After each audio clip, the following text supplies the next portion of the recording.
आज बनवली दाल खिचडी. कधी कधी स्वयंपाक बनवायचा कंटाळा येतो आणि आता सध्या गरमी असल्यामुळे स्वयंपाक करण्यामध्ये तर खूपच त्रास होतो.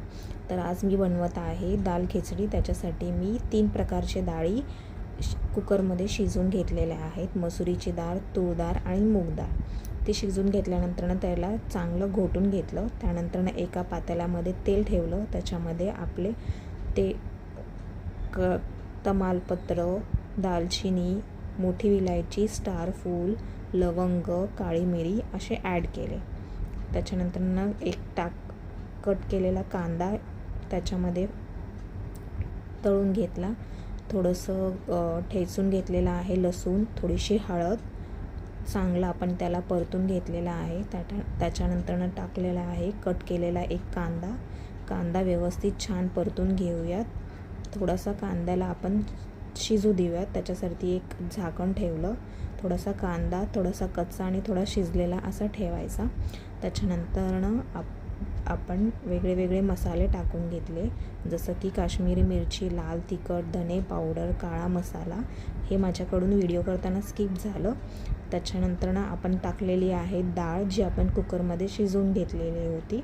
आणि पाणी आपल्या मर्जीनुसार आपण ॲड करू शकतो, किती आपल्याला थिक पाहिजे त्यानुसार. हे चांगलं आपण मिक्स करून घेऊयात आणि त्याच्यानंतर 1-2 उकळी येईपर्यंत आपण त्याला ठेवणार आहोत झाकून. आणि याच्यानंतर आपण बघू शकता की 1 उकळी आल्यानंतर आपण थोडंसं त्याला फिरून घेऊयात. याच्यानंतर आपल्याला ॲड करायचा आहे आपण जो भात आहे, कुकरला मी आधीच शिजवून घेतला होता आणि तो आता मी याच्यामध्ये ॲड करणार आहे. थोडं करून आपल्याला हे पूर्ण या मिश्रणामध्ये ॲड करायचं आहे. आणि याला काही ठिकाणी दाल खिचडा असंही म्हणतात आणि बाकीच्या ठिकाणी दाल खिचडी असंही म्हणतात. तर ही खायला एकदम टेस्टी भारी लागते. आमच्या घरामध्ये सर्वांनाचही आवडते.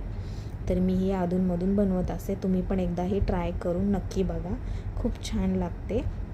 ह्याच्यामध्ये सर्व आपण जे खडे मसाले टाकलेले आहेत त्याचा फ्लेवर ॲड झाल्यानंतर ही खूपच टेस्टी लागते. त्याच्यानंतर शेवटी आपण टाकणार आहे कोथिंबीर.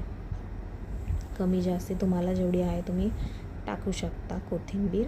आणि एकदा आपण मिक्स करून घेऊया. आणि ही खिचडी जर तुम्हाला खायची असेल ना, गरमागरम खा आणि याच्यावरती एक साजूक तूप जेव्हा तुम्ही खाल ना त्याच्यामध्ये मिक्स करून खा. खूपच छान आणि टेस्टी लागेल ही तुम्हाला खिचडी. एकदा नक्की ट्राय करून बघा.